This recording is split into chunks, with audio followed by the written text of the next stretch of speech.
Hello and welcome back to my channel. Today I'm gonna talk about being led by God. This is something that is maybe challenging sometimes because we can be a subject with many different views on.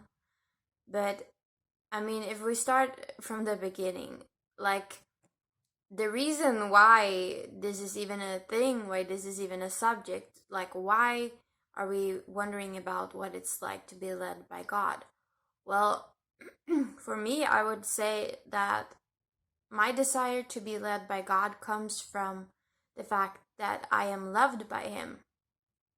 I am loved by Him, and because of that, I love Him back. I love because He loved me first. And because I love Him and because I trust Him and I believe that He knows more than I do and that He's in control, because of that, I want Him to lead me, to show me the way. And also, we can see in the Bible that the disciples were led by God and by the Holy Spirit. But I think there are many different teachings about this, and many people say different things. And I think there's a lot of truth in what a lot of people are saying, but I think sometimes it can get a little off as well. And I I thought of something yesterday, like in Acts 1 verses 23 to 26, it says, "So they nominated two men, Joseph called Barsabbas, also known as Justus, and Matthias. Then they prayed, 'Lord, you know everyone's heart. Show us which of these two you have chosen to take over this apostolic ministry, which Judas left to go where he belongs.' Then they cast lots, and the lot fell to Matthias, so he was added to the 11 apostles." This is very interesting. They were literally like they presented like two choices for God, like either this guy or this guy. Now we trust you that when we like throw these dice or whatever they had, you're gonna make it the right person. You're gonna make the dice show the right person. The die I don't know. But I mean, that's really crazy. Like, I've never heard a preaching on that. Like, I've never heard any preacher say, "Yeah, that's what you should do. You should always uh, tell God that I want to do this or that, and then you should like like throw a die." Like, I never heard a preacher say that. I hope you've never heard a preacher say that, because I think that's really crazy and not something that should be like encouraged. However, God did lead them in this way. God did show them what to do in this way. So it wasn't wrong, I think. And if we look at something else in the Bible, in Acts 16 verses 6 to 8, it says, "Paul and his companions traveled throughout the region of Phrygia and Galatia, having been kept by the Holy Spirit from preaching the word in the province of Asia. When they came to the border of Mysia, they tried to enter Bithynia, but the Spirit of Jesus would not allow them to. So they passed by Mysia and went down to Troas." This I have heard different preachings on. Like, some preachers have been like, "Yeah, and this is why you should never stay still. You should always keep moving, because God cannot lead a car that is standing still. Only if the car is actually going somewhere, He can steer it." And and I think there's some truth in that. Like, we shouldn't just sit around and wait for something to happen always anyway. I mean, I think sometimes maybe that's actually exactly what we're supposed to do, but like not always. So I mean, I understand what people like preachers and people are say what they mean when they say those kind of things. Because I mean, sometimes we do sit around when we shouldn't. But what I think is interesting is like these two different things, these two different passages, they show different different ways that God led people. But I think like if we in Psalms 119 and verse 160, it says the sum of your word is truth. Like, and that I think is the key. The sum of God's word is the truth.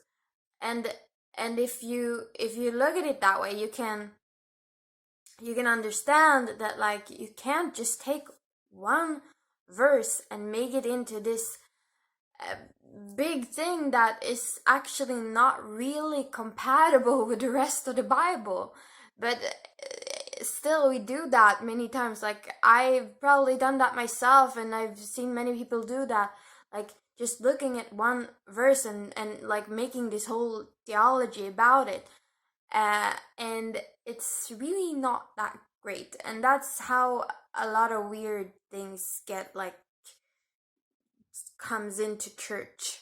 Like, yeah, like so many weird things throughout church history. I'm actually taking a class on church history right now, and I think it's interesting because it's like how things, where things started. Like, some guy said something that kind of wasn't that far off. It was almost like it made sense. It wasn't the Bible, but it made sense. And then he said that, and then that became part of the church's theology. But and it wasn't that bad. It was like, okay, whatever. But then, like, because that then became part of the theology, a few hundred years later, some other guys came and was like, yeah, this guy said this, so this should mean this and this and this and this. And then they made like this whole thing. Yeah, okay, that's another story, but it's interesting anyway how you can turn it like a small thing, like one interpretation of one verse in the Bible, and turn it into some weird theology. And I think we should actually not do that. But so for example, then, about this that like being led by the Spirit. Like, I believe that when our hearts are turned to God, He will lead us. Because, I mean, that is something that He says in His Word, that, like, when we are new creations, He lives inside of us. And He said He would give us the Holy Spirit who will guide us into the full truth, who will lead us and remind us and everything.